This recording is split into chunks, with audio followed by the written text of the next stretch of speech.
This subject is going to be about Israel, but we're not going to talk about today's Israel. We're going to talk about ancient Israel at the time, even before it became north and south, which was south was Judah, kingdom of Judah, and the kingdom of Israel. The original problem, but before it actually came, what people don't seem to understand, in the days of when Abraham for short, was alive, where he came from. I don't think I have to get into details on it instead of repeating the origin. But let's just say that when the time that he went to the land of the future promised land, there was actually nobody living there. He said, go, and I believe in God himself called it Canaan, for example. There, Canaan, because that's where the promised land is going to be.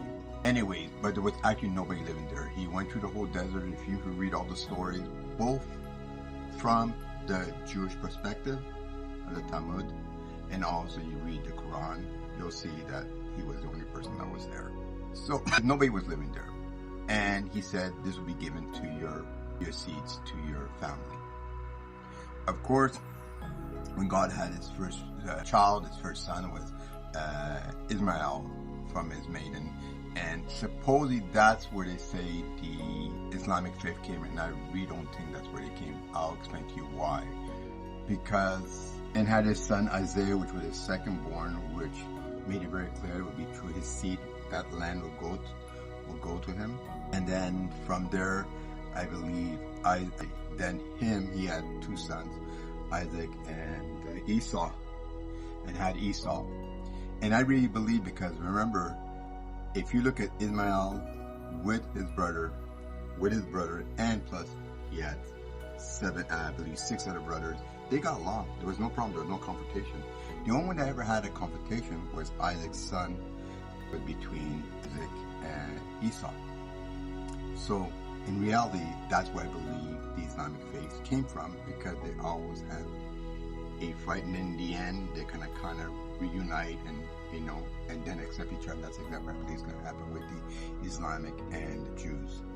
And I truly believe that when it comes to, you're not going to like this, is that the Christian actually come from Ismail, to be honest.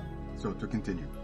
So my point I'm trying to make is that when the Jews, if they won't call it Jews yet, we'll call it the Hebrews, and became the Israelites once they got into the promised land, is that only that area was restricted from any other belief, and it had to be from the 12 tribes only. No outside, not the cousin, the neighbors. It had to be the 12 tribes. And that was it. We're supposed to live there. Outside didn't matter.